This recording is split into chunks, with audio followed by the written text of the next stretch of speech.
అటువంటి మా జనాభా 2024లో ఎట్లా తగ్గుతుంది అని అడిగినాం. దానికి రాష్ట్ర ముఖ్యమంత్రి గారు సమాధానం చెప్పాలి.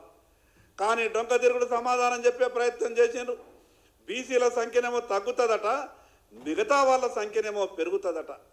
ఇదెక్కడి విచిత్రమో మాకు అర్థం కాలేదు. మేము అడిగినాం, ఏం చెప్పింది మీ డెడికేటెడ్ కమిషన్ మాకు రిపోర్ట్ కావాలనంటే ప్రభుత్వ ప్రకటన మాత్రమే ముఖ్యమంత్రి గారు చదివిండ్రు.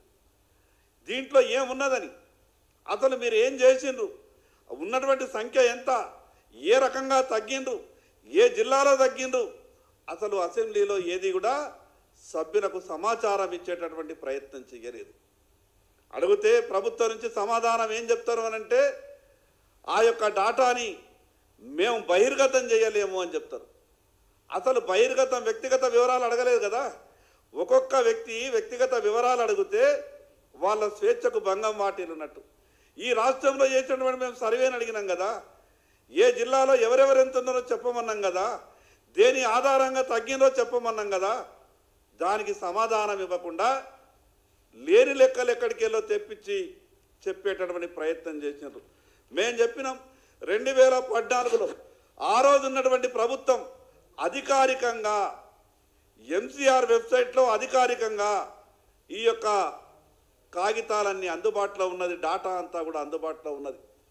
దానికి ప్రభుత్వం నుంచి సమాధానం ఏం చెప్తారనంటే అది అథెంటిక్ కాదు అని అంటారు. ఒక ప్రభుత్వ వెబ్సైట్లో ఉన్నటువంటి కాగితాలు అథెంటిక్ కాకపోతే ఇక ఏం సమాచారం అథెంటిక్ అవుతుందో ప్రభుత్వం సమాధానం చెప్పాల.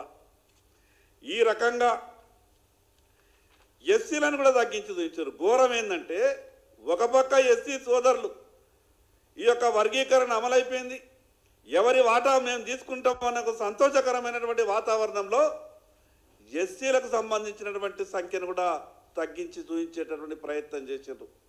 ఇది ఎవరి ప్రయోజనం కొరకు మీరు తగ్గించిండ్రు?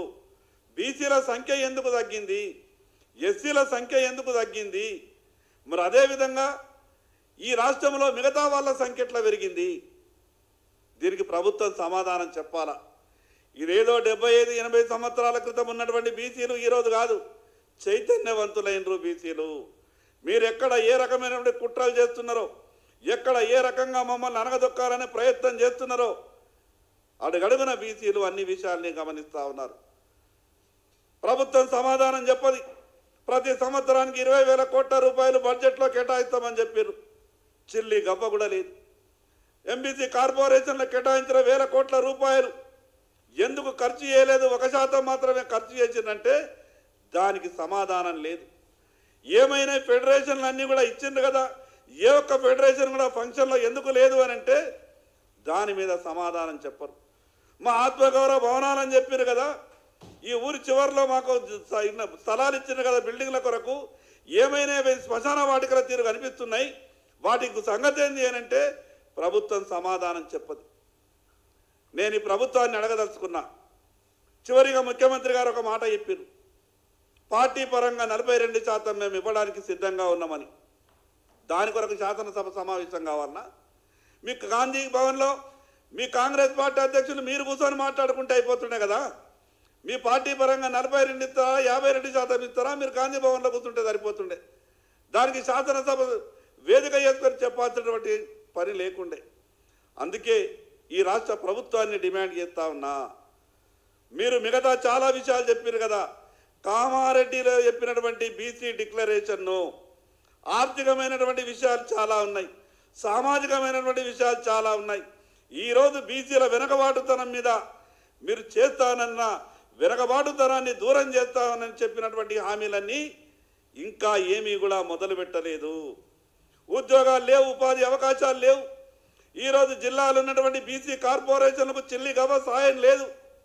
ఏ రకంగా బీసీల బతుకులు మారుస్తారో మేము గొప్పగా ఆశపడ్డాం. నిన్న శాసనసభ సమావేశం సందర్భంగా ఎక్కడ బీసీలను ఆదుకునే విధంగా ప్రభుత్వం నుంచి ప్రకటన వస్తుందని మేము గొప్ప ఆశతో శాసనసభకు వచ్చినాం.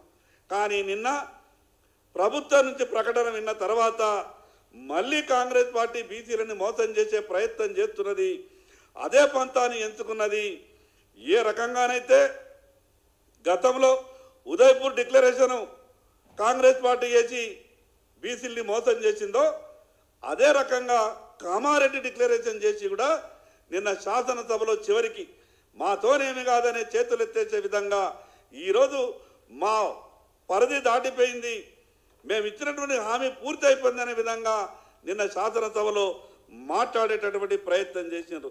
119 మంది శాసనసభ్యులు ఉన్నటువంటి ఈ సభలో ఒక బీసీ ఎమ్మెల్యే మాట్లాడితే ఎందుకు ఓర్చుకోలేనటువంటి పరిస్థితి. ఇచ్చినటువంటి సమయంలో కూడా మేము మా పార్టీ తరఫున మా అభిప్రాయాన్ని చెప్తామనంటే నలుగురు లేచి అడ్డగించేటటువంటి ప్రయత్నం చేస్తారు. ఈ రకంగా అడగడగన బీసీలను అవమానపరుస్తూ ఇచ్చినటువంటి హామీని నిలబెట్టుకోక ఏ రకంగా మీరు బీసీలను ఆదుకుంటారో ప్రభుత్వం సమాధానం చెప్పాలా. అనుకున్నది కాంగ్రెస్ పార్టీ కేవలం మేము మాటిస్తే హామీలు ఇచ్చి ఓట్లు వేసుకొని చివరికి మోసం చేయొచ్చు అని కాంగ్రెస్ పార్టీ భ్రమపడుతున్నదేమో.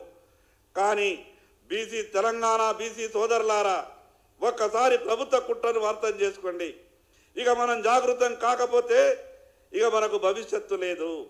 ఈ రకంగా ఇచ్చినటువంటి మాటని తప్పినటువంటి పార్టీలని ఏం చెయ్యాలనో మన చేతిలో ఉన్నటువంటి ఓటు అనే ఆయుధం ద్వారా రాబో స్థానిక సంస్థల ఎన్నికల్లో కాంగ్రెస్ పార్టీకి బుద్ధి చెప్పాల్సిందిగా నా బీసీ సోదరులందరికీ విజ్ఞప్తి చేస్తా ఉన్నా.